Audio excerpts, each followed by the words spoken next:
It is 2 in the morning when the phone buzzes on my nightstand. I open my eyes slowly, still trapped in that dream where my late husband, Arthur, was making me coffee just like he used to every Sunday.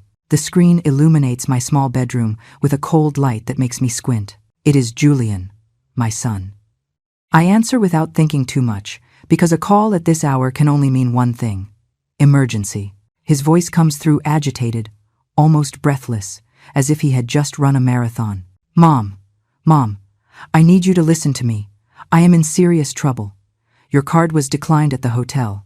I need $9,000 right now, or they aren't going to let me leave. They are threatening to call the police. Please, Mom, you have to send the money now. I sit up in bed. The mattress creaks a little, that familiar sound that has accompanied me for 15 years. I look around my room, at the cream-colored walls I painted myself 3 summers ago. The dresser inherited from my mother with its worn handles, the photo of Arthur in a silver frame next to the electric candle I always keep on. I take a deep breath. I feel the cold, early morning air drifting in through the window I left ajar. Julian keeps talking, his voice rising in volume, mixing pleading with demanding. Mom, are you listening? Caroline is here with me. She's crying. Imagine the humiliation. The hotel manager practically has us detained at the front desk. This is a 5-star resort in Las Vegas. You cannot let us go through this embarrassment. Just send the money, and we will fix it tomorrow. I close my eyes. I see the image of Julian at 5 years old, running toward me with skinned knees after falling off his bicycle. I see him at 12, hugging me tight the day his father died, promising me we would always be together. I see him at 25, introducing me to Caroline with that nervous smile, asking me to treat her like a daughter. I open my eyes again. The reality is this: a phone vibrating in the dark, a voice demanding money as if it were my obligation, as if I were an ATM without feelings or needs of my own. Mom, for the love of God, say something. I need that money now. My account is empty because we just paid for the trip and the shows. I thought your card had enough of a limit. You have always had money to help us. You can't abandon me like this. My hand tightens around the phone. I feel the warm plastic against my palm. Outside, I hear the distant bark of a dog, the hum of a car passing on the wet street. It must have rained while I slept. The smell of damp earth drifts in through the window. I think about all the times I have sent money. I think about the signed checks, the transfers made at 3 in the afternoon on any given Tuesday, the envelopes handed over with a smile that was never reciprocated. I think about Julian and Caroline's wedding 15 years ago, when I paid for the entire country club reception because they wanted something elegant. $15,000 that I took from my savings, from the money Arthur and I had put away for our old age. I remember the day I wrote that check. I was sitting at my kitchen table, the pen trembling a little in my hand. Julian hugged me and said, Mom, you are the best. I promise we will make it up to you. They never did. After that came the down payment on their house. $30,000 I paid when Julian arrived, telling me they had found the perfect colonial in the suburbs. But the bank required a larger down payment. It is an investment, Mom. It is our future. Caroline is pregnant with Mia. We need space for our family. I paid. I always paid. The new car, when theirs broke down, $8,000. The living room furniture, because what they had was already outdated, $4,000. The trip to Europe for their 10-year anniversary, $6,000. The high-end laptop Julian needed for his work, $2,500. Mia's private school uniforms and tuition, thousands and thousands of dollars every year. And here I am, in my 2-bedroom apartment, where the heater sometimes fails in winter, with my television from 12 years ago that has a green line in the corner, with my refrigerator that has been making a strange noise since last summer, but keeps running, so I do not replace it, with my comfortable shoes bought on clearance because the others hurt my feet, but I could not bring myself to spend $150 on new ones. Mom, are you hearing me or not? The manager is losing patience. Caroline is hysterical.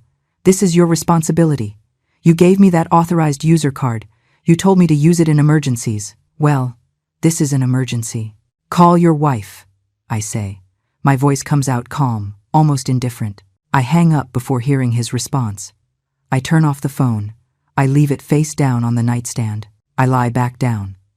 I adjust the pillow under my head, close my eyes. The silence returns to my room like a soft blanket. I feel my heart beating slowly, steady, strong. I fall asleep thinking about the coffee I'm going to make tomorrow, the toast with strawberry jam I bought on Saturday, the show I missed tonight. I sleep without guilt. I sleep deeply. I sleep like I haven't slept in years. I wake up with the sunlight streaming through the window. It is 8 in the morning. I stretch slowly, feeling my bones creak with that familiar sound of 72 years well lived. I get up, put on the brown slippers Mia gave me 2 Christmases ago. I walk to the kitchen. I put water on to boil for my coffee. The smell comforts me, brings me back to Arthur, brings back quiet Sundays when we were young and the world seemed full of promises. While I wait for the water to boil, I look out my kitchen window. Mrs. Higgins from the apartment across the way is walking her poodle like every morning. An orange tabby cat walks along the fence with that perfect balance only cats have. The sky is clear, that deep azure color that promises a hot day. I make my coffee with 2 spoonfuls of sugar, just the way I like it. I take out the bread I bought yesterday, toast it a little, spread butter and jam. I sit at my small round table, the one Arthur and I bought at a flea market 30 years ago. The wood is worn. It has stains that no cleaning product has been able to remove, but it is mine. It is ours. I eat slowly. I chew every bite. I savor my coffee. I do not turn on the television. I do not check the phone I left turned off. I just enjoy this moment of silence, this moment where no one asks me for anything, no one demands anything. No one makes me feel that my only function in this world is to open my wallet. I finish my breakfast. I wash the dishes. I dry each one with care, put them in their place. Everything has an order in my kitchen, a system I have perfected during decades of living alone. Arthur died 20 years ago. 20 years of learning to be by myself, of cooking for one, of sleeping in a bed that feels too big, of making decisions without consulting anyone. 20 years of being the mom who solves problems. 20 years of being my son's personal bank. I turn on the phone. I expected this. 37 missed calls, 22 text messages, all from Julian, some from Caroline. I do not even open them. I know exactly what they say. Please, demands, guilt, the perfect recipe to make me feel like the worst mother in the world. I leave the phone on the table and walk to my bedroom. I open the closet, that small space where I keep my clothes organized by color. I take a shoebox from the top shelf. There are no shoes inside. There are papers, documents, memories that hurt. I sit on the bed with the box in my lap. I open the lid slowly, as if there were something fragile inside that could break. The first thing I see is the check for the wedding, a photocopy I made just in case. $15,000 paid to the Botanical Gardens, the venue where Julian and Caroline celebrated their love with 200 guests, an open bar, a 5-course banquet, a live band, and fireworks at the end. I was not part of the planning. Caroline wanted everything to be perfect, everything to be elegant, for everyone to talk about her wedding for years. And so it was. It was beautiful. It was expensive. It was paid for by me, while I wore the same beige suit I had bought for my cousin's wedding 3 years prior. I pull out another paper, the contract for the house, Julian and Caroline's signatures, and below, my name as the co-signer. $30,000 for the down payment that came out of the account Arthur left for me, for my old age, for real emergencies. Julian promised me he would pay it back in 2 years. It has been 14. I have never seen a single dollar back. I keep looking. Transfer receipts, one from March of last year, $3,000 for roof repairs, one from July, $2,500 for the car, one from October, $1,800 for Mia's university books, one from December, $4,000 for the holiday parties because Caroline wanted to host a memorable dinner. I count mentally. I add up every paper, every receipt, every check. The numbers dance before my eyes. 60, 70, 80. I reach $120,000. $120,000 that I have given to my son in the last 15 years. Money that came out of my pension, from Arthur's savings, from the life insurance I collected when he died, from the overtime hours I worked as a secretary until I retired at 65. $120,000. And I have never received an invitation to dinner at their house. I have never received a birthday gift that wasn't bought at the last minute at a gas station. I have never received a hug that didn't come accompanied by a request for money. I put the papers back in the box. I close it. I put it back on the top shelf of the closet. I close the door, carefully. I look at myself in the mirror attached to the inside of the door. I see a 72-year-old woman, short, practical gray hair, deep wrinkles around the eyes and mouth, hands spotted by age with prominent veins, a body that has worked hard, that has given life, that has supported others while forgetting to support itself. I look into my eyes, those dark brown eyes that Julian inherited. I wonder when was the last time I really looked at myself. When was the last time I saw myself as something more than a provider, as something more than a solution to other people's problems? The phone vibrates in the other room. I am not going to answer. Not yet. I need this moment. I need this silence. I need this clarity I am feeling for the first time in decades. I leave my bedroom. I walk to the living room. I sit in my favorite armchair, that olive green one that Caroline hates. It is old, I know. The cushions are sunken in the places where I sit the most. The fabric is worn on the arms, but it is comfortable. It is mine. No one else wants it, so no one is going to take it from me. I pick up the remote. I turn on the television. I put on the news channel. I need to hear something. I need to fill this space with voices that do not know me, that ask nothing of me, that simply exist. The news speaks of politics, of the economy, of an accident on the highway. I listen halfway. My mind is elsewhere. It is in that hotel in Las Vegas where my son and daughter-in-law are having a difficult moment. A moment they created. A moment I am not going to solve. The phone rings again. This time it is a call, not a message. I look at the screen. It isn't Julian. It is an unknown number. A number with a Las Vegas area code. I answer. Good morning. Am I speaking with Mrs. Eleanor Brooks? Yes, this is she. Mrs. Brooks, this is Officer Miller from the Las Vegas Metro Police Department. I am calling regarding your son, Julian Brooks.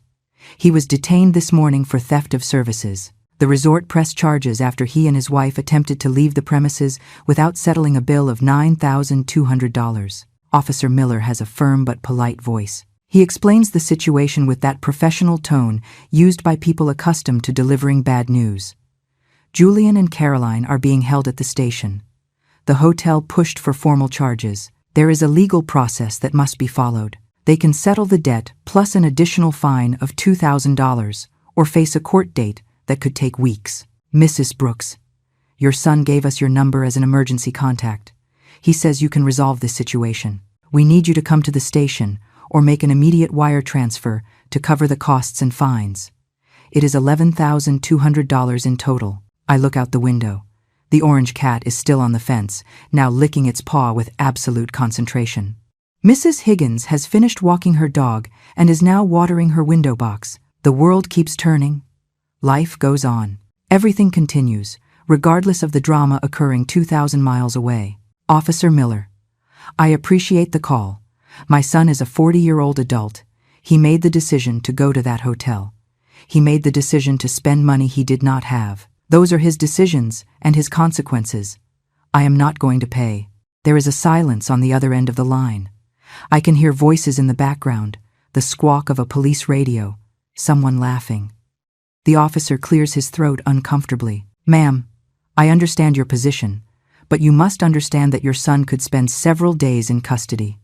The legal process here can be complicated. If you could reconsider. I will not reconsider. Julian has a wife. Caroline has family. They can solve their problem. I have already solved too many. I hang up before the officer can say anything else. My hands do not shake. My heart beats calmly. I feel something strange in my chest, something I hadn't felt in years. It takes a moment to identify it. It is relief. It is freedom. It is the weight of decades falling off my shoulders like a heavy coat I finally take off. The phone explodes with messages. I read them one by one, each word like a knife that no longer hurts because the skin has become too tough, too tired of bleeding. Julian. Mom, the police said you aren't going to pay. How can you do this to me? I am your son. Caroline. Eleanor. This is unbelievable. You have us locked up here like criminals. What kind of mother are you? Julian. They are going to move me to a cell.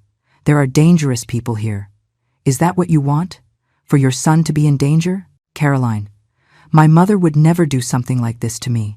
She actually knows what family love is. Julian. You paid for everything for us for years, and now that I really need you, you abandon me. You are a hypocrite. I turn off the phone again. I leave it on the table. I get up from the armchair and walk to my bedroom. I open the drawer of my nightstand, the one I always keep locked. Inside is an old hardcover notebook, chocolate brown. It is my journal. I started writing in it when Arthur died, when I needed to talk to someone, and there was no one. I sit on the bed with the notebook in my hands. I turn the pages slowly. I read entries from years ago. I read about the day Julian asked me for money for the wedding. I read about the time I arrived at their house with a cake for his birthday, and Caroline didn't let me in because they were busy. I read about the Christmas I spent alone because they went to Caroline's parents' house in Connecticut and I wasn't invited. I read about every forgotten birthday, every ignored call, every broken promise. There is an entry from 3 years ago that stops me. The handwriting is shaky, written after midnight when I couldn't sleep. It says, "Today Julian turned 37. I sent him $1,000 for his gift. He called me for 2 minutes. He just said, 'Thanks, Mom. I have to go.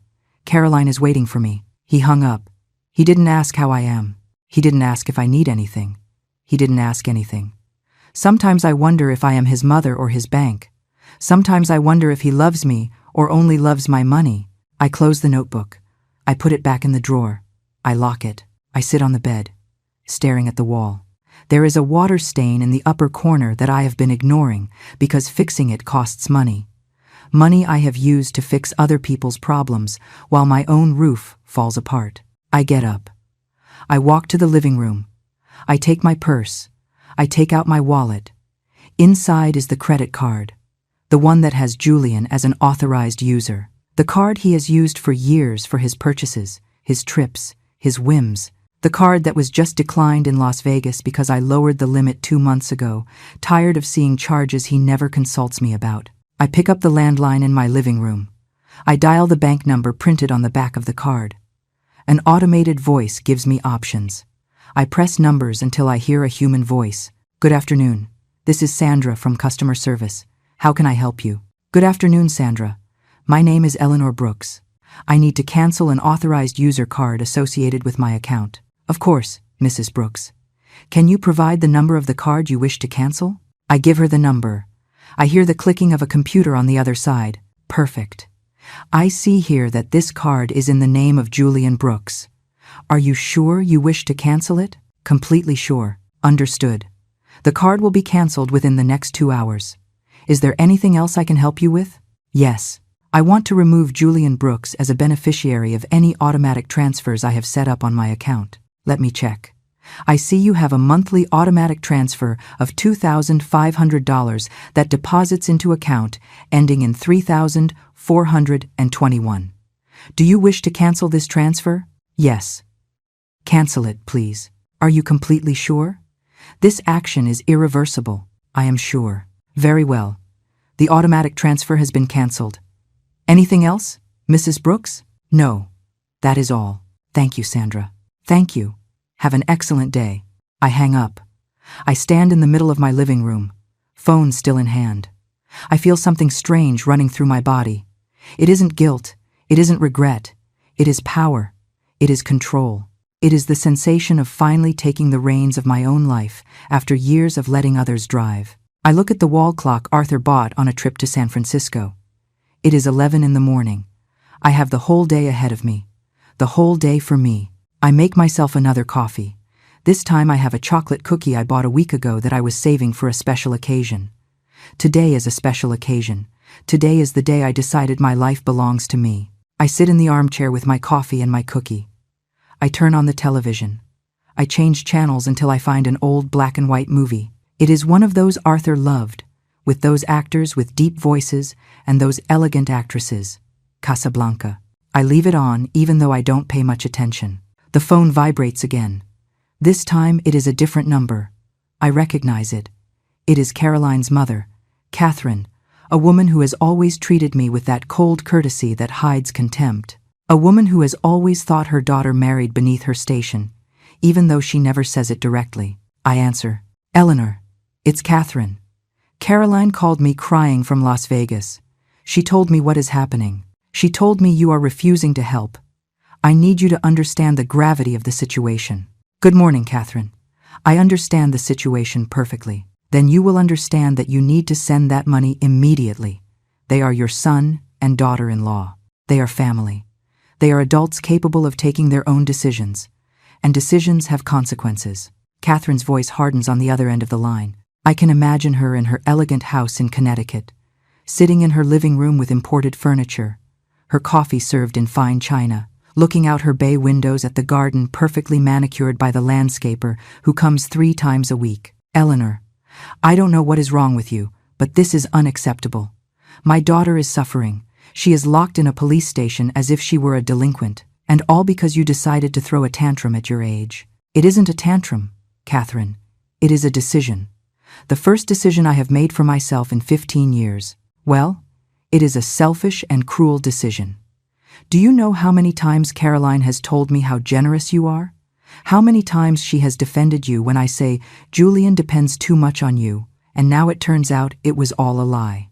That in the moment that really matters, you abandon your family." I take a deep breath. I feel the anger starting to boil in my stomach, but I force myself to keep my voice calm. I am not going to give her the pleasure of seeing me upset. I am not going to give her the pleasure of making me feel guilty. "Catherine, for 15 years I have paid for practically everything in your daughter and my son's life. I paid for their wedding while you complained that the venue wasn't elegant enough.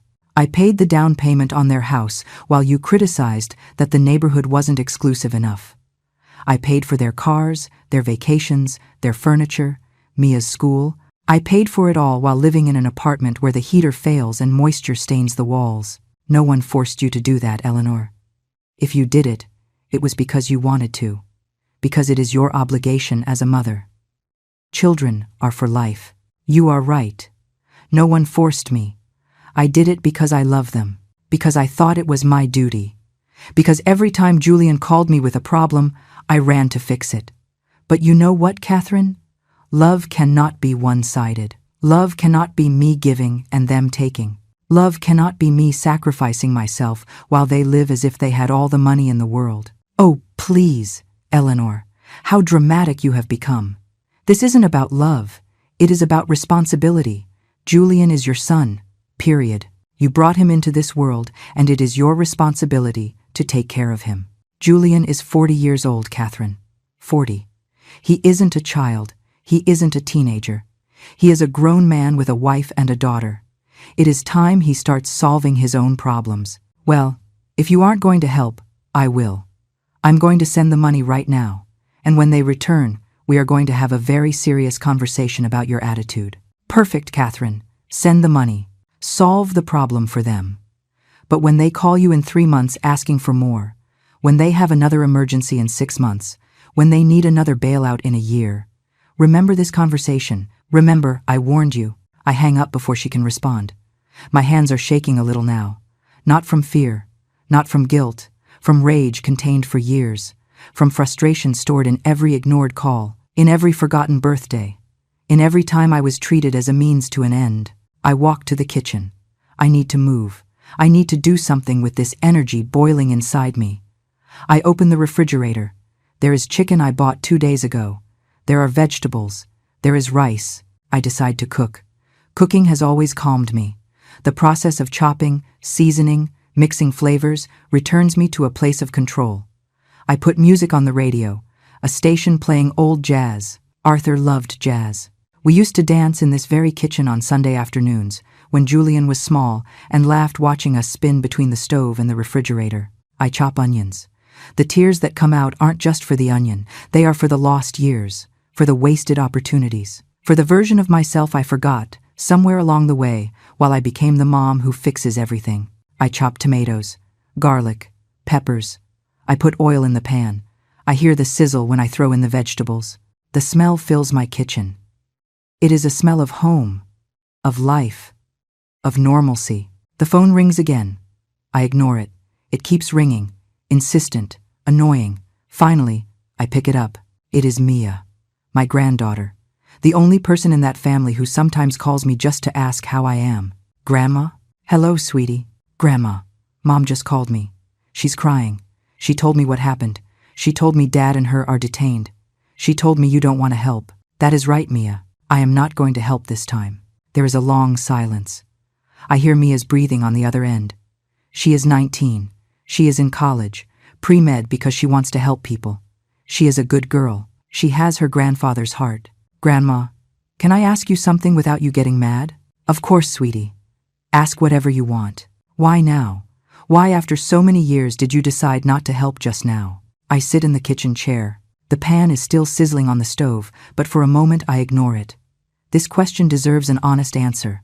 Mia, do you know how much money I have given your dad in these 15 years? No, Grandma.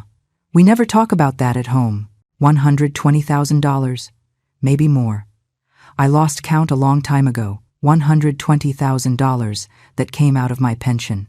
From the savings your grandfather left for me. From the life insurance I collected when he died. Money I should have used for my old age, for my needs, for my peace of mind. Grandma, I didn't know it was that much. I know, sweetie. No one knows because I never said it. Because every time your dad called me, I just said yes. Every time he needed something, I just paid. I became the automatic solution to every problem. And you know what happened, Mia? I stopped being a person. I stopped being Eleanor. I became Julian's mom, Mia's grandmother, Caroline's mother-in-law. But never myself. I hear a soft sob on the other end of the line. Grandma, I am so sorry.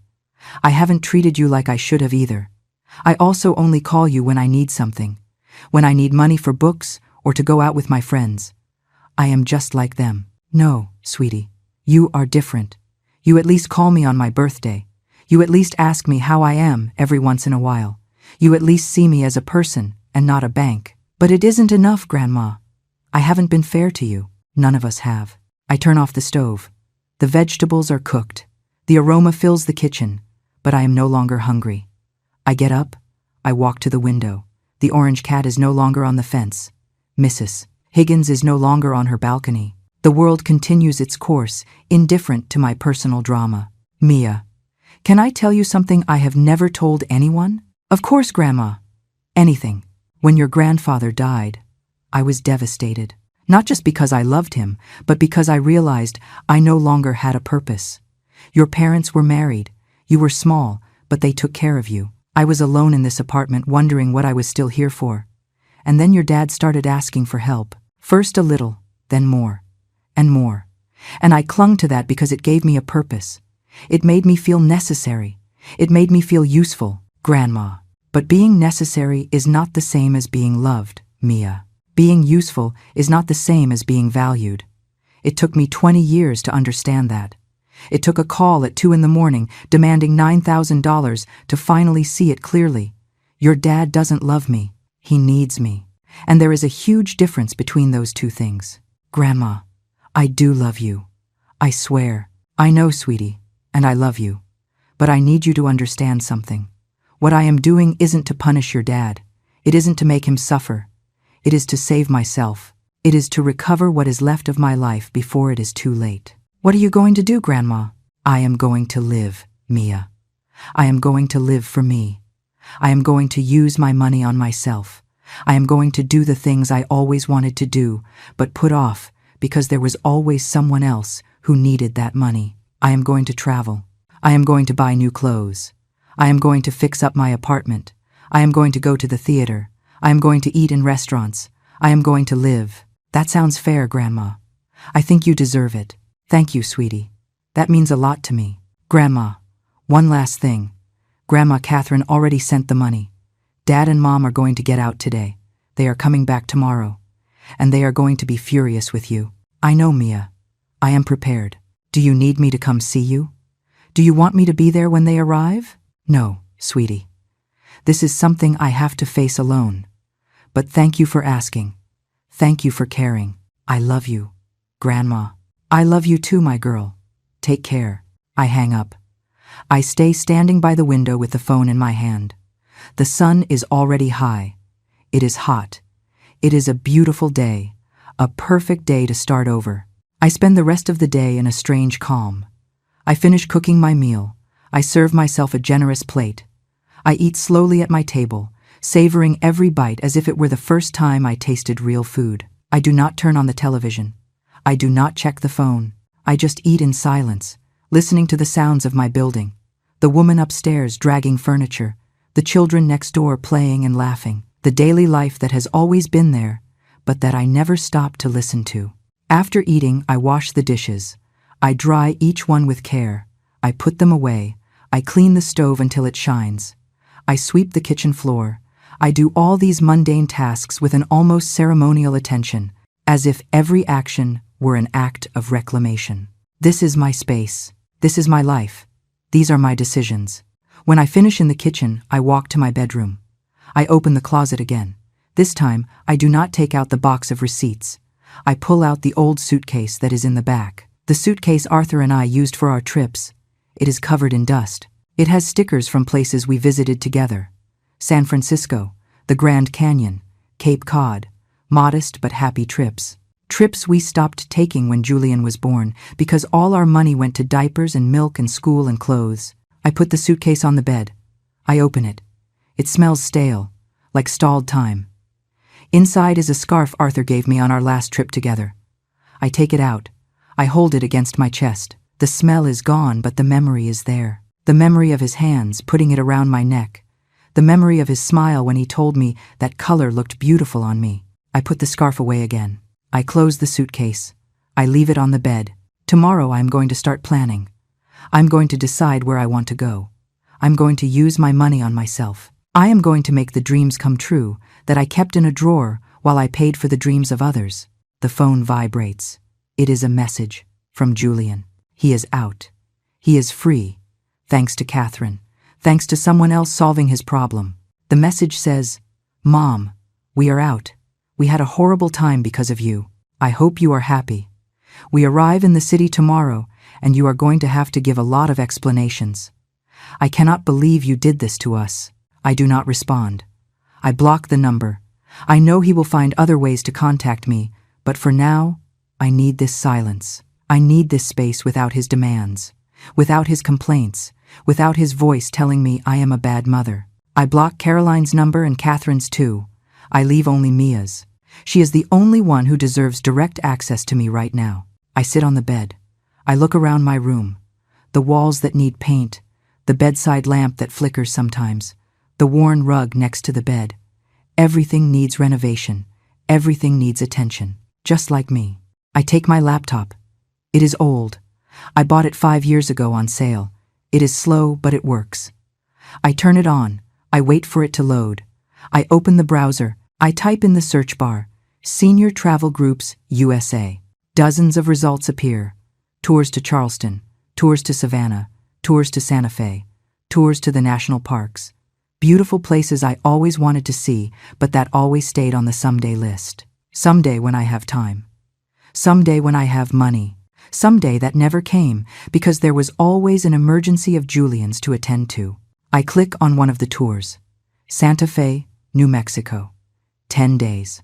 Includes hotel, meals, transportation, guide, visits to ancient pueblos, traditional cooking classes, tours of art markets. It costs $3,200. It is expensive. It is a lot of money. It is more than I have spent on myself in the last 5 years combined. I click reserve. I fill out the form with my information. Name, age, email, phone. I get to the payment part. I stop. My finger is on the mouse. I just need to click. I just need to confirm the purchase. But something stops me. A little voice in my head. The same voice that has stopped me for years. The voice that says, what if Julian needs that money? What if there is a real emergency? What if you regret it? I close my eyes. I breathe deep. I hear another voice. a voice I had forgotten. Arthur's voice. The voice that told me every birthday, "Eleanor, you have to do something for yourself. You have to treat yourself. Life is short, my love. Don't wait until it is too late." I open my eyes. I click confirm purchase. I enter my credit card details. The one that no longer has Julian as an authorized user. The one that is only mine now. I click pay. Processing. Processing. Processing. Purchase confirmed. I get an email. Booking confirmation. Santa Fe, New Mexico. 10 days. Departure in 3 weeks. Single room. All inclusive. My name on the ticket. Only my name. No one else. I feel something hot rolling down my cheeks. They are tears, but not of sadness. They are tears of liberation, of joy, of terror, of excitement. They are tears of a woman who has just done something only for herself for the first time in decades. I wipe my tears. I smile. I cannot stop smiling. I am going to Santa Fe. I am going to see new places. I am going to eat delicious food. I am going to walk through Adobe streets. I am going to buy art. I am going to take photos. I am going to live. I close the laptop. I get out of bed. I walk to the mirror. I look at myself again. That 72-year-old woman stares back at me. But now there is something different in her eyes. There is light. There is hope. There is determination. I speak to myself out loud. "Eleanor, this is just the beginning. You are going to reclaim your life. You are going to be happy. You are going to live for yourself." The rest of the afternoon, I spend researching. I read about Santa Fe, about its traditions, its food, its art. I read travel blogs. I look at photos of Bandelier National Monument, of Taos Pueblo, of the markets full of colors. Each photo excites me more. Each description makes me wish the 3 weeks would fly by. When it gets dark, I prepare a simple dinner. Toast with cheese, an apple, chamomile tea. I sit in my favorite armchair. I turn on the television. It's a Wonderful Life is playing. I have seen it 1,000 times, but I don't care. I leave it on while I eat my quiet dinner. At 9 at night, I get ready to sleep. I put on my comfortable pajamas. I brush my teeth. I put cream on my hands like I do every night. I get into bed. I turn off the light. The darkness wraps around me softly. I think about tomorrow. Julian and Caroline are going to return. They are going to come here. They are going to knock on my door. They are going to demand explanations. They are going to scream. They are going to cry. They are going to use every manipulation tactic they know. They are going to tell me I am a bad mother, that I am selfish, that I am going to die alone. But I know the truth. I know that what I did was not bad. It was necessary. It was urgent.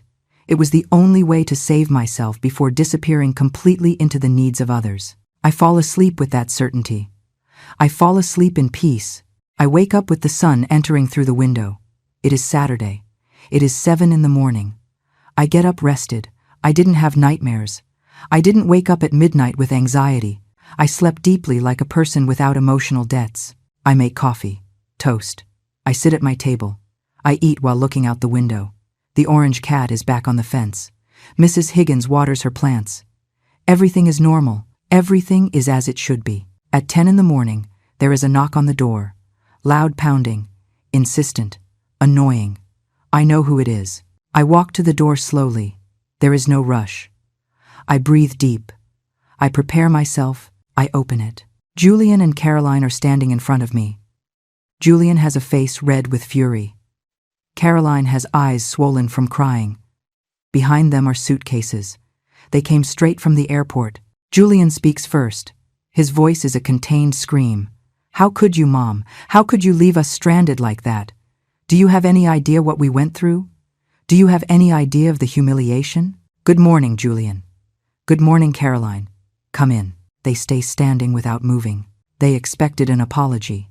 They expected tears. They expected the mom who always caves. They did not expect this calm. "Are you going to let us in or what?" Caroline says with a cutting voice. I step aside. They enter, pushing the suitcases.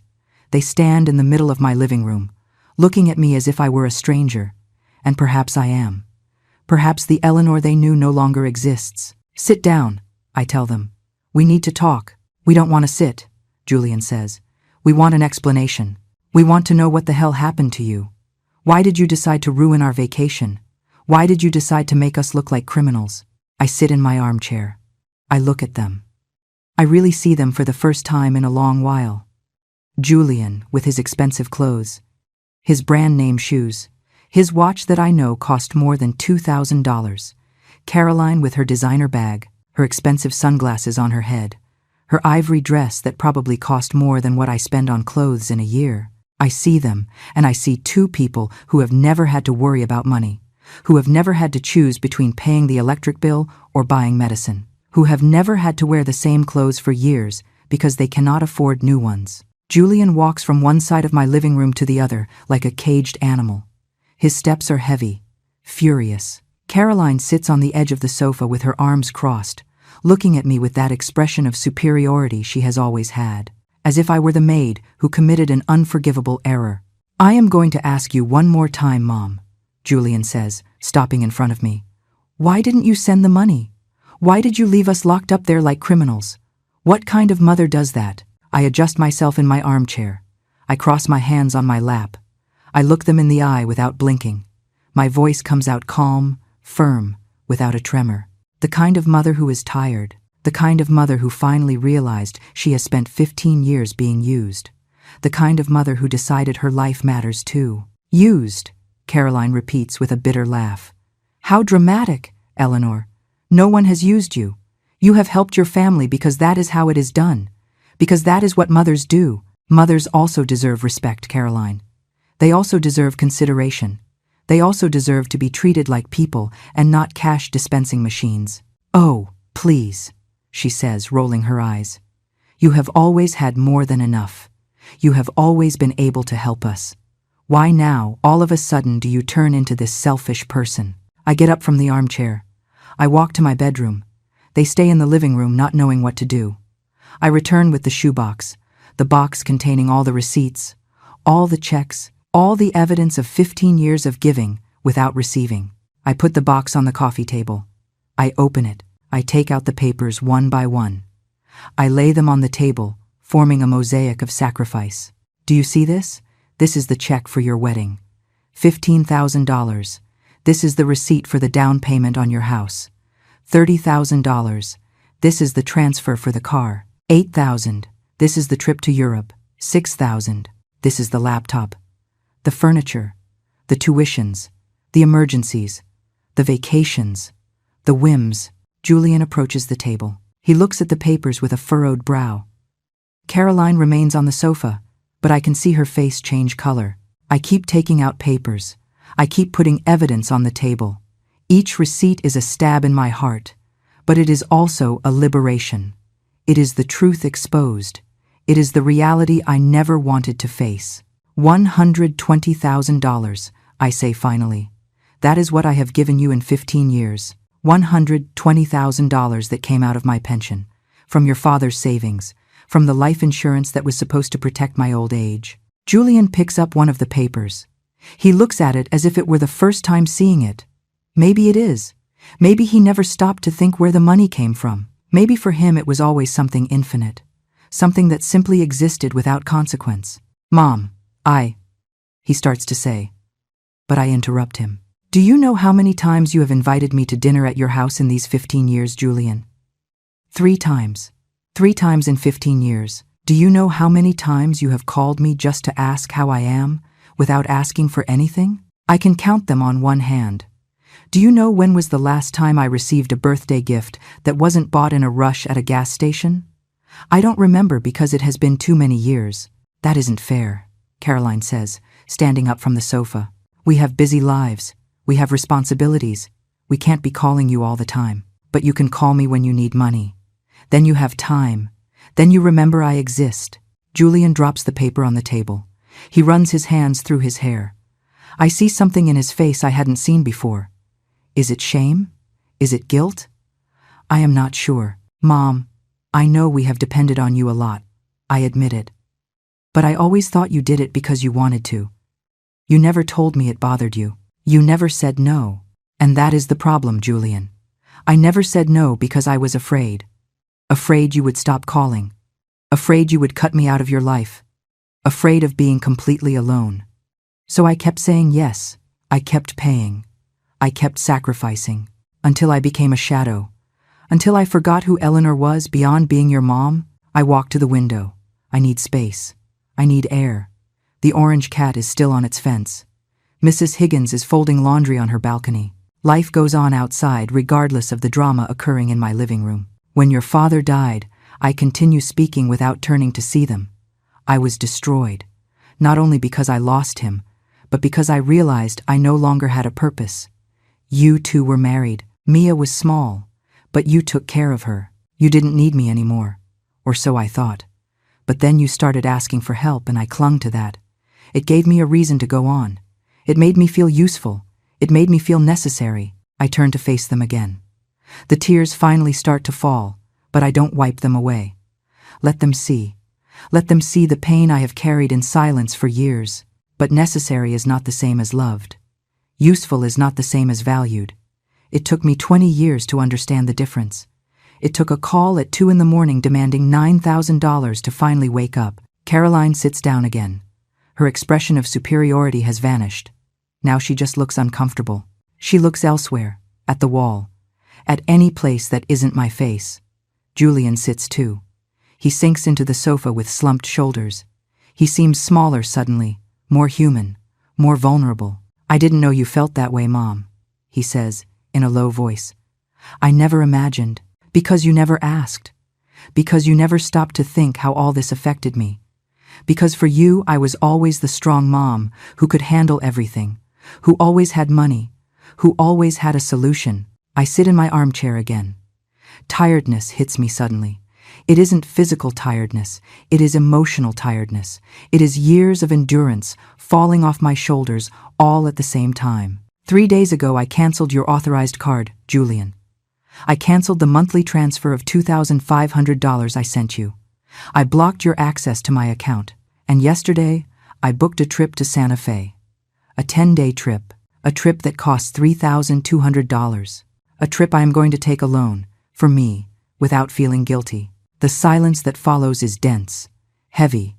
I can hear the wall clock ticking the seconds. I can hear the traffic on the street. I can hear my own breathing. You can't do that, Caroline says finally. That transfer, we depend on that money. We have expenses. We have the mortgage. You have jobs. You have salaries. You have the ability to live within your means. What you don't have is a right to my money. Not anymore. But Mom, Julian says, what are we going to do? We can't pay everything without your help. You are going to have to learn. You are going to have to adjust. You are going to have to do what millions of people do every day. Live on what you earn. This is ridiculous, Caroline says, standing up again. Eleanor, you are his mother. It is your responsibility. My responsibility was to raise him, feed him, educate him, love him. I did all that. Julian is 40 years old, Caroline. 40. My responsibility ended a long time ago. What I have been doing is too much. It is unsustainable. It is self-destructive. I stand up too. I face them. My voice rises in volume for the first time in this conversation. And another thing. Don't ever speak to me as if I were your employee again. Don't ever treat me as if my only value were financial. If you want to have a relationship with me, it is going to be a real relationship. With respect, with reciprocity, with true love, or there is going to be no relationship. Julian stands up. He walks toward me. For a moment I think he's going to hug me, but he stops halfway, as if there were an invisible wall between us. Mom, what if we need you? What if there is a real emergency? Then you are going to have to solve it like adults. You are going to have to use your savings. You are going to have to get a loan. You are going to have to make sacrifices. Like I have done for years. Caroline grabs her bag. She walks to the door. She turns before leaving. You are going to regret this, Eleanor. You are going to end up alone. You are going to realize you need your family more than your family needs you. Her words are designed to hurt me, to make me doubt, to make me feel guilty. And they do hurt, but not as much as it hurt waking up every morning feeling empty. Not as much as it hurt watching my bank account dwindle while my purpose evaporated. Maybe you are right, Caroline. Maybe I end up alone. But I prefer to be alone and at peace than accompanied and miserable. I prefer to be alone with dignity than surrounded by people who only see me as a resource. Caroline leaves, slamming the door. Julian stays standing in the middle of my living room. We look at each other in silence. I see tears in his eyes. They are the first tears I've seen from him since he was a child. "I'm sorry, Mom," he says with a broken voice. "I'm sorry I didn't realize. I'm sorry I used you. I'm sorry I didn't value you. I am sorry too, Julian. I am sorry I didn't set boundaries sooner. I am sorry I allowed this to go so far. I am sorry I wasn't more honest with you about how I felt." He comes closer. This time he does hug me. It is a clumsy hug, uncomfortable, filled with years of emotional distance. But it is something. It is a beginning, or maybe it is an end. I am not sure yet. He pulls away. He wipes his tears with the back of his hand. "I need time to process this, Mom. I need to think. I don't know what I need. Take all the time you need, Julian. I am not going anywhere. Well, I am going to Santa Fe in 3 weeks, but after that, I will be here, waiting to see if we can build something real, something honest, something not based on money." He nods. He walks to the door. He stops with his hand on the knob. "Mom, I do love you. I mean it, not just because I need your money. I love you for real. I love you too, Julian. I have always loved you. That is why it is so important that this changes, because love cannot be unilateral. Love requires balance." He nods again. He leaves. I hear his steps going down the stairs. I hear him walking away. I stay standing in the middle of my living room, surrounded by papers, surrounded by evidence, surrounded by my past. I close the door. I lean against it. I let the tears flow freely now. I cry for the lost years. I cry for the damaged relationship. I cry for the woman I was and no longer want to be. I cry for the woman I will be and haven't met yet. I cry until there are no more tears, until my body is empty of everything except exhaustion. I crawl to my bedroom. I throw myself on the bed without taking off my clothes. I close my eyes. I sleep deeply. I wake up hours later. It is already night. The room is dark. I get up slowly. My body aches as if I had run a marathon. I walk to the kitchen. I make tea. I sit at the table with the steaming mug between my hands. The phone vibrates. It is a message from Mia. "Grandma," Dad called me. He told me what happened. "I am proud of you. I know it was hard, but you did the right thing. I love you." I smile for the first time all day. I reply, "Thank you, sweetie. Your support means everything to me. I love you too." I drink my tea slowly. I look out the window into the night. The city lights shine in the distance. I hear the constant murmur of traffic. Life continues. The world keeps turning. And I am still here, stronger, clearer, more myself. The following days pass in a kind of fog. Julian doesn't call. Caroline doesn't call. It is the longest silence we have had in 15 years. At first, it scares me. It makes me doubt. Did I do the right thing? Was I too harsh? Did I lose them forever? But then I remember the box of receipts. I remember the $120,000. I remember the sleepless nights worrying about how I was going to pay my own rent after sending them money. I remember the loneliness of birthdays spent alone, and the guilt fades. 1 week after the confrontation, I am at the grocery store buying vegetables when I see an older woman. She must be near 80. She is alone, choosing tomatoes with care, putting them in her canvas bag. She has completely white hair pulled back in a bun. She wears thick glasses. Her clothes are simple but clean, well cared for. I watch her while she pays for her groceries. She smiles at the cashier. They exchange a few words. She laughs. It is a genuine laugh. Free. She walks away slowly but with dignity, with purpose. I think, I want to be like her. I want to reach 80 years old, laughing at the grocery store, feeling complete, feeling at peace. I do not want to reach 80 years old, resentful, empty, broken, for having given everything without keeping anything for myself. I finish my shopping. I return to my apartment. I put everything away with care. I make my lunch. I eat calmly. I wash the dishes. Everything is routine. Everything is normal. But there is something different. There is lightness. There is room to breathe. In the afternoon, I sit with my laptop. I review the itinerary for the Santa Fe trip. I read about every place we are going to visit: Bandelier, the ancient cliff dwellings in the canyon, Taos Pueblo, the multi-story adobe buildings, the Georgia O'Keeffe Museum, the art markets, the traditional cooking classes. Each description excites me more. I make a list of things I need for the trip: comfortable clothes for walking, good shoes, a new backpack because the one I have is frayed, a sun hat, sunscreen, a camera because the one on my phone isn't very good. I look at the list. Everything adds up to near $500. The Julian of before would have used that on one dinner. The Caroline of before would have spent that on a pair of shoes. But for me, it is an investment. It is taking care of myself.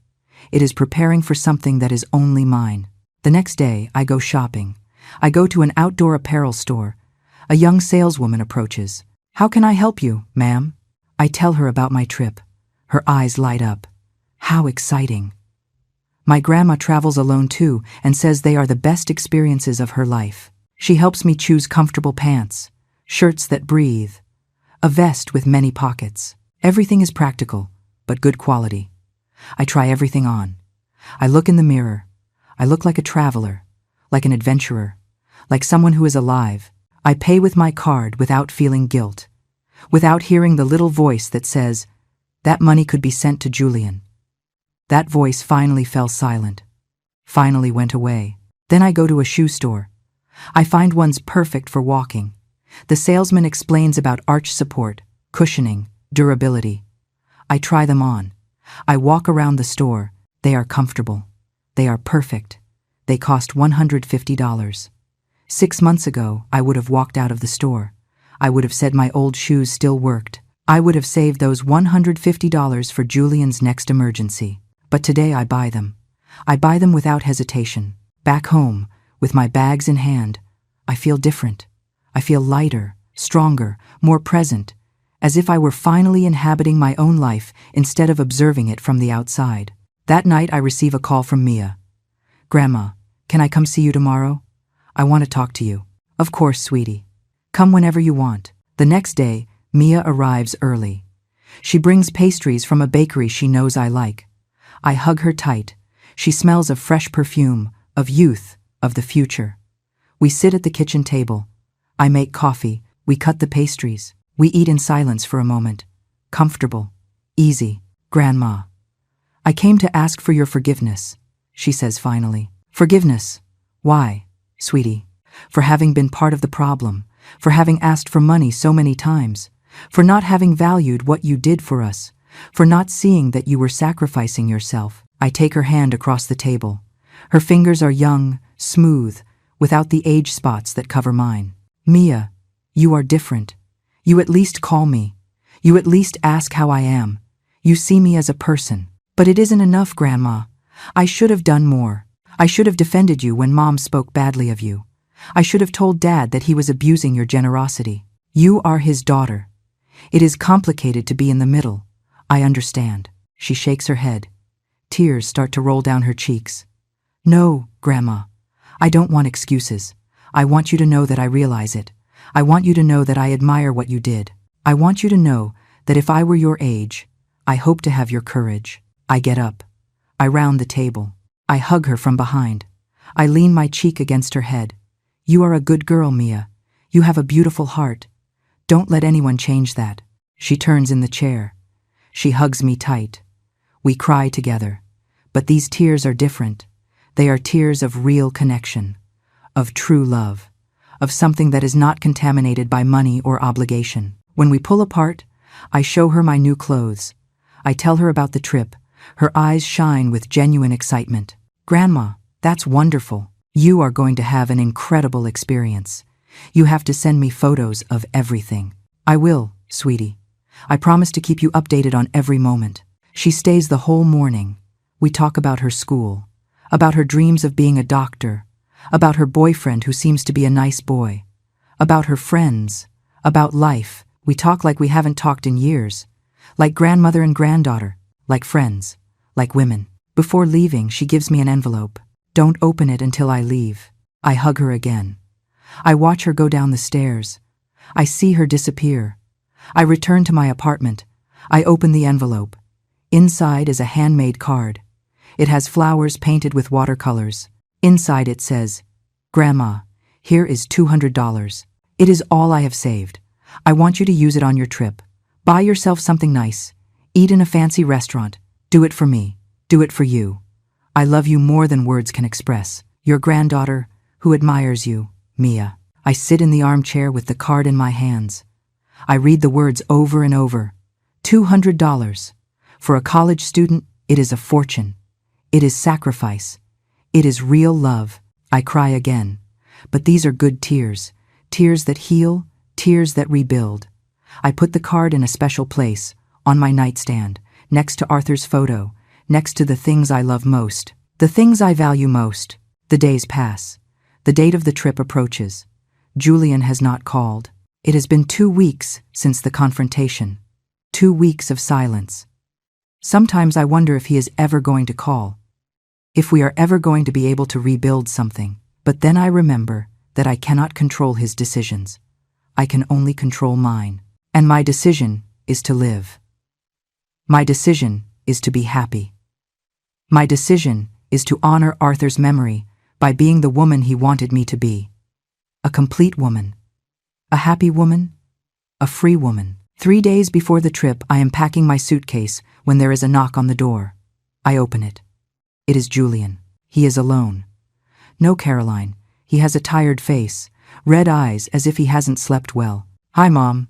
"Hello, Julian. Can I come in?" I step aside. He enters slowly. He sits on the sofa without me asking him to. Julian sits on the edge of the sofa, hands between his knees, staring at the floor. He has the posture of someone defeated, of someone who has been thinking a lot, of someone who is finally facing uncomfortable truths. I sit in my armchair. I say nothing. I wait. I have learned that silence sometimes says more than 1,000 words. I have learned that sometimes the best thing is to let the other person find their way to the conversation. After what seems like an eternity, Julian looks up. His eyes meet mine. I see something there I hadn't seen in years. Vulnerability, honesty, maybe even shame.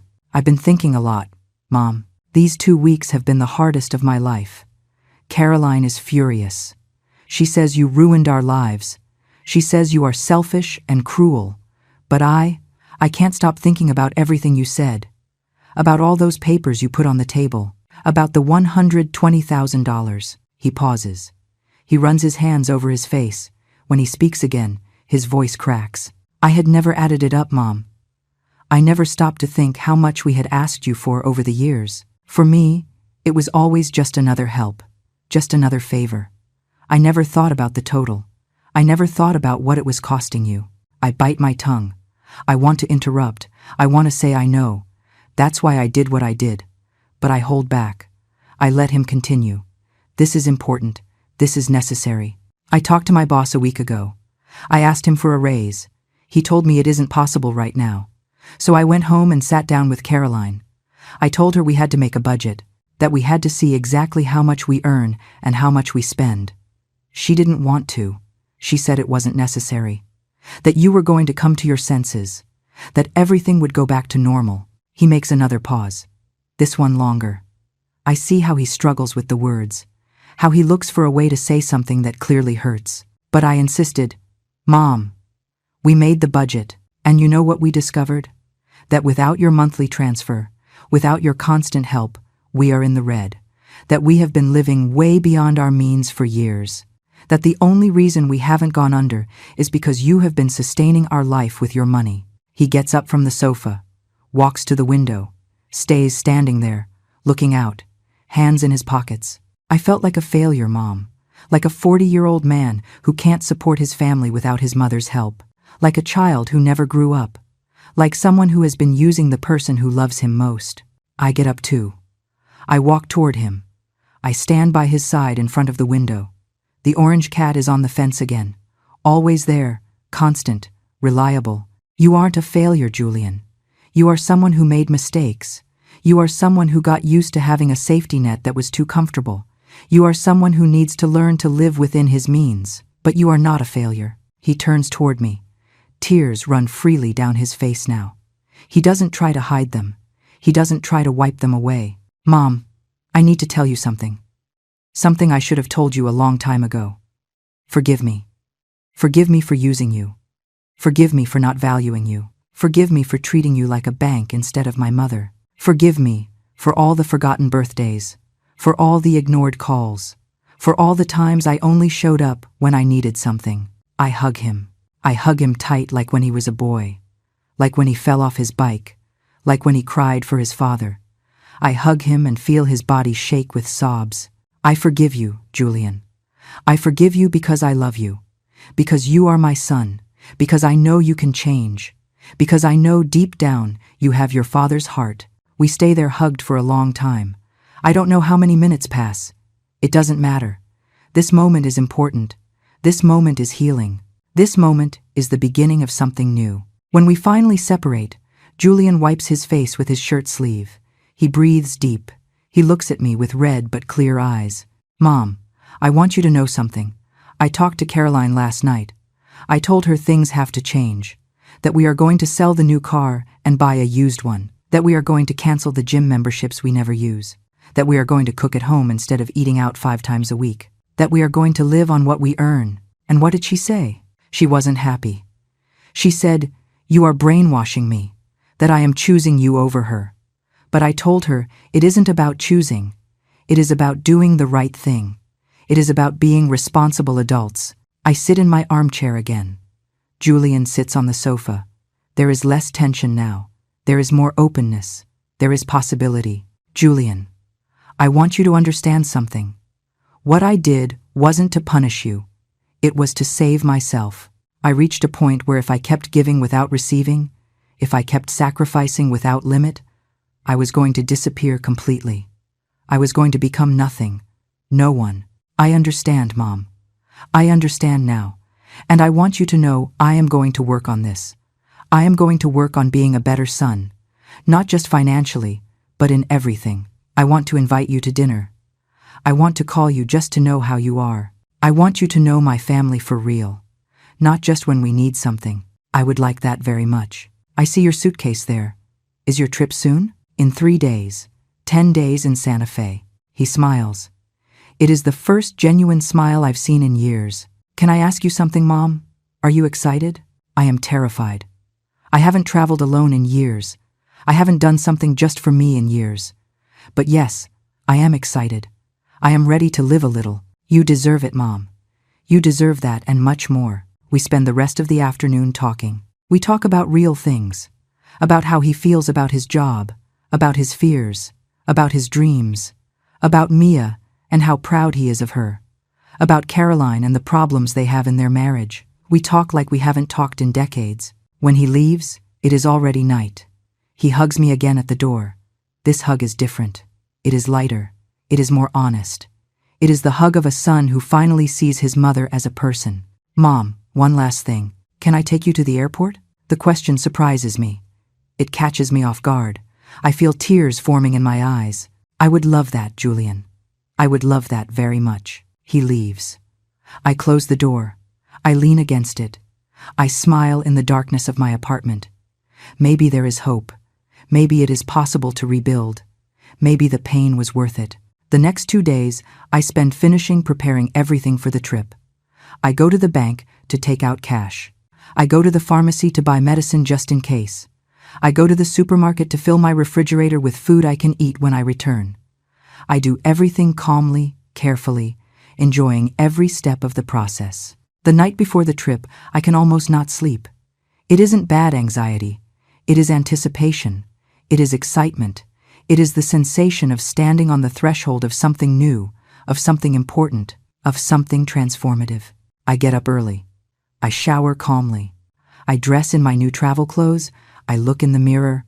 I look different. I look younger. I look alive. The doorbell rings at 9 in the morning. It is Julian. He comes alone.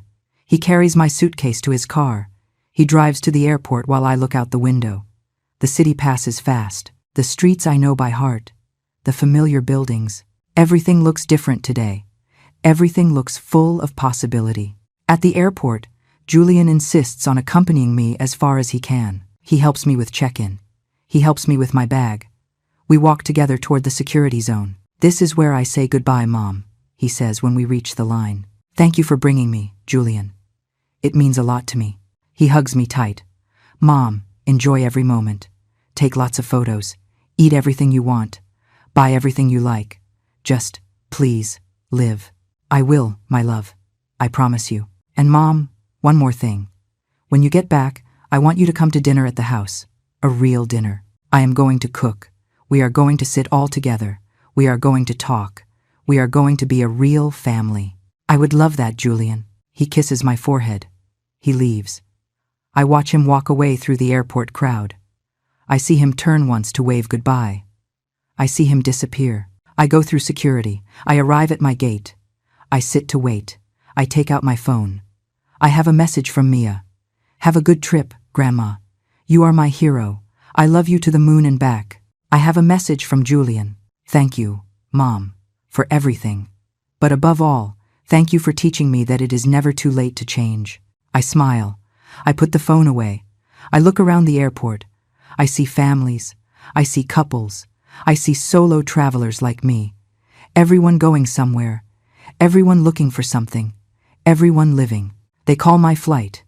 I get in line. I board the plane. I find my window seat. I buckle my seatbelt. I close my eyes as the plane starts to move. I think of Arthur. I think of how proud he would be of me. I think of how he would be smiling, telling me, "It was about time, Eleanor. It was about time you lived for yourself." The plane takes off. I feel my stomach drop. I open my eyes. I look out the window. The city becomes small beneath me. Houses look like toys. Cars look like ants. Everything becomes insignificant from this height. The clouds wrap around us. Everything becomes white. Then we break through the cloud layer, and the infinitely blue sky appears. The sun shines with an intensity that hurts the eyes. I close the shade halfway. I settle into my seat. I smile. I am flying. I am going towards something new. I am alive. The flight lasts 4 hours. I read a magazine.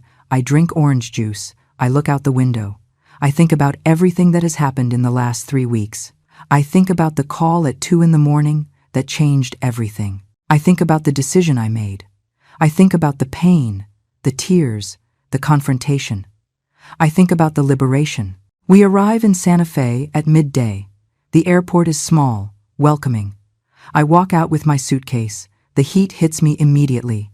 It is a dry heat, different from the city. It smells of sagebrush, of mountains, of something ancient and deep. There is a man with a sign that says the name of the tour company. I approach. He welcomes me with a huge smile. There are 6 other people waiting, all seniors, all traveling alone, all with that same expression of excitement mixed with nervousness. We get into a van. The guide introduces himself. His name is Adrian. He is about 50. Kind face, calm voice. He tells us about Santa Fe as we drive toward the hotel. He talks about the Pueblo history, the food, the traditions kept alive. The hotel is beautiful, adobe style, with a central courtyard full of flowers. My room is small but perfect. It has a comfortable bed, a clean bathroom, a window looking out onto the courtyard. I unpack my suitcase calmly. I hang my clothes. I arrange my shoes. I mark my territory. That afternoon we have the first group meeting. We sit in the hotel courtyard. Adrian explains the itinerary for the next 10 days. Each day sounds better than the last. Ruins, canyons, markets, cooking classes, art workshops. The other travelers introduce themselves. There is a woman named Stella. She is 68, from Chicago. Just widowed a year ago. This is her first trip alone. There is a man named Victor. He is 75, from Seattle. Says he always wanted to see the Southwest, but his wife preferred the beach. There is a woman named Margaret. She is 70, from Boston. Never married, dedicated her life to caring for her elderly parents. Both died last year. Now she is discovering who she is without them. Each story is different, but they all have something in common. We are all here looking for something. We are all here trying to live. When my turn comes, I introduce myself. I am Eleanor. I am 72 years old. I am from the city. I am a widow. I have a son and a granddaughter. And I am here because I decided my life belongs to me. I say no more. I don't need to say more. Everyone nods as if they understood perfectly, as if everyone had their own version of my story. That night we dined together at a restaurant on the plaza. We tried tamales, green chile stew, blue corn enchiladas. Everything is delicious. Everything is new. Everything is an adventure. I laugh more at that dinner than I have laughed in months, maybe in years. The following days pass in a beautiful mix of experiences. We visit Bandelier National Monument. We climb the wooden ladders to the ancient cave dwellings. From up there I see the whole canyon. I see mountains stretching as far as the eye can see. I feel the wind on my face. I feel the sun on my skin. I feel small, but also immense. Adrian tells us about the ancestral Puebloans, about their advanced civilization, about how they built this city in the canyon nearly 1,000 years ago. I like that idea of circular time. Nothing really ends. Everything transforms. I am transforming too. I am returning to myself. We visit Taos Pueblo. The adobe structures are more impressive than I imagined. Brown, massive, frozen in time against the blue sky. We see the Rio Grande Gorge. The water looks like a ribbon far below. I laugh like a child, feeling the vertigo and the thrill. Stella takes a picture of me. I look happy. We visit artisan workshops. We see how they make pottery, polishing the black clay until it shines like glass. We see how they weave rugs on looms. I buy gifts, for Mia, for Julian, for myself. I buy a hand-carved wooden owl. It is painted with impossible colors, turquoise, pink, and yellow. The artisan tells me the owl represents wisdom. It represents seeing in the dark. I hold it carefully. This owl is mine. This owl is me.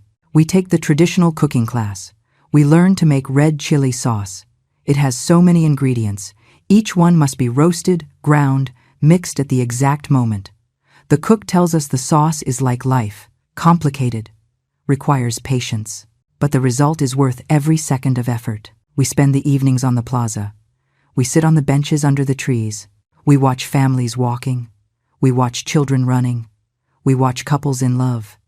We watch life in all its splendor. One night, Margaret tells me her full story. She tells me how she dedicated 40 years to caring for her parents, how she never had children because there was no time, how when they died she felt lost, empty, without purpose. But then I realized something, she tells me. I realized I was still alive. I still had time. I could still do things. This is my 5th trip in 2 years, she says with pride. And every trip gives me back a piece of myself, a piece I thought was lost forever. I hug her. I cry on her shoulder. She cries on mine. We don't need words. We understand. We understand what it is to recover oneself. We understand what it is to be reborn after having been dead in life. The last days of the trip go by too fast. We visit the Loreto Chapel with its miraculous staircase. It has no center support. It has survived for over a century. I put my hand on the wood. I feel the smooth texture. I feel the faith holding it up. I think, I am going to survive too. I am going to keep standing. The last night we have a farewell dinner. We all share what this trip meant to us. Victor says he found joy again. Stella says she found courage. Margaret says she found community. When my turn comes, I stand up. I found Eleanor, I say. I found the woman I had forgotten existed. I found the woman who has a right to be happy. And I am not going to lose her again. Everyone applauds. Some cry. Adrian tells us we are his favorite group of the year. The day of return, I arrive at the airport loaded with souvenirs, gifts, photos. My suitcase weighs more, but I feel lighter. The flight back I spend looking at the photos on my camera. There are the ruins against the sky, the gorge bridge, the markets full of color. There is a photo of me in front of the adobe church. I look happy. I look complete. I look like me. I land at the airport at sunset. I get my bag. I go out to the arrivals area. There is Julian. And next to him is Mia, both holding balloons that say, "Welcome home." I run toward them. The 3 of us hug. It is a long, tight, real hug. Mia tells me I look radiant. Julian tells me I look 10 years younger. I tell them I feel reborn. In the car on the way home, I tell them everything. I show them photos. I talk about my new friends. I talk about the places I saw.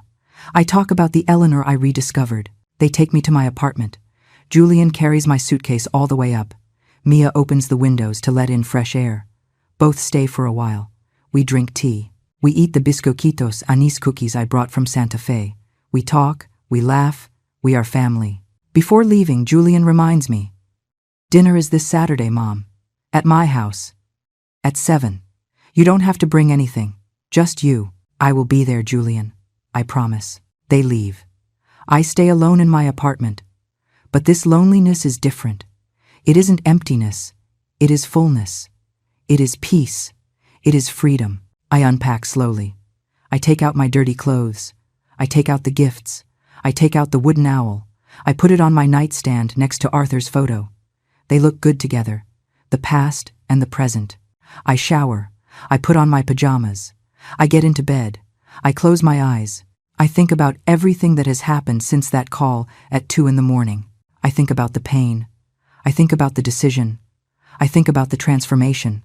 I think about the Eleanor I was, the one who said yes to everything, the one who sacrificed without limit. That Eleanor no longer exists. She died sometime in the last few weeks, and that is okay. I think about the Eleanor I am now, the one who sets boundaries, the one who values herself.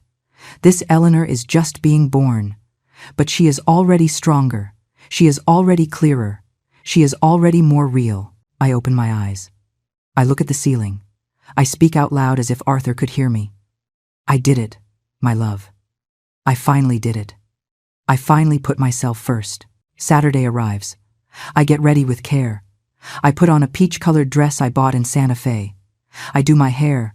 I put on perfume. I look in the mirror. I look good. I look happy. I look dignified. I arrive at Julian's house at 7 sharp. I knock on the door. Julian opens. He is wearing an apron. It smells of home cooking.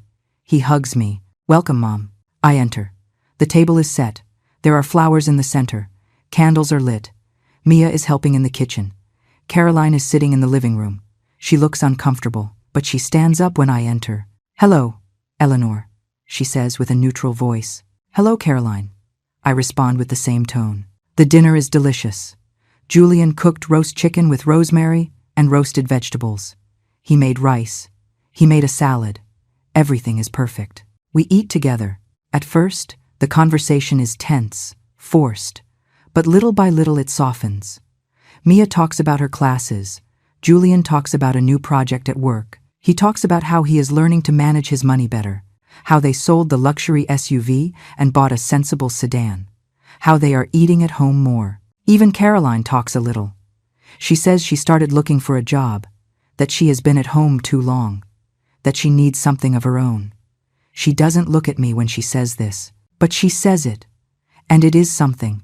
After dinner, we stay in the living room. I drink tea. They drink coffee. I show them the printed photos from Santa Fe. I tell them stories behind every image. When I leave, Julian walks me to the car. "Thanks for coming, Mom. I know it wasn't easy." "It wasn't easy, Julian, but it was important. And I am willing to keep trying if you are too." "I am, Mom. I promise you. We are going to be a better family." I hug him one last time. I drive home with a full heart. It isn't perfect. There is still pain. There is still work to do. But there is hope. There is possibility. There is real love trying to bloom. That night before sleeping, I write in my journal. I write about the trip. I write about the dinner. I write about everything I have learned. And at the end, I write this: "Today, I do not need permission to live. Today, I do not need to sacrifice myself to be loved. Today, I understand that true love does not cost everything. True love gives and receives. True love respects and values." I close the journal. I turn off the light. I fall asleep smiling. Tomorrow is a new day, and I am a new Eleanor. An Eleanor who finally loves herself as much as she loves others. An Eleanor who is finally alive.